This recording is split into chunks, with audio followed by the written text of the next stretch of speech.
पेश है हिंदी जबान में अपडेट।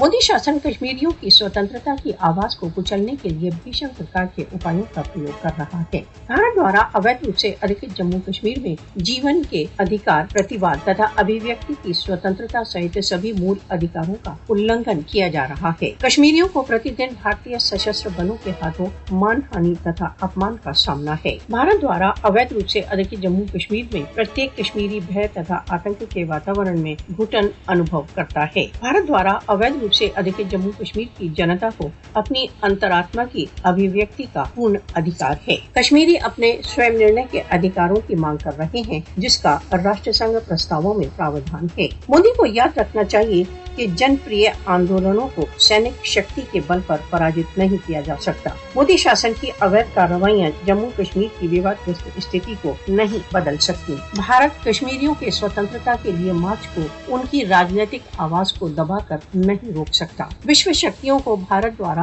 अवैध रूप से अधिकृत जम्मू कश्मीर की यातनाओं के प्रति अपने आंखों को नहीं बंद किए रहना चाहिए। अंतर्राष्ट्रीय समुदाय को भारत पर कश्मीरियों को अपनी इच्छा की अभिव्यक्ति का अवसर देने के लिए दबाव डाला जाना चाहिए।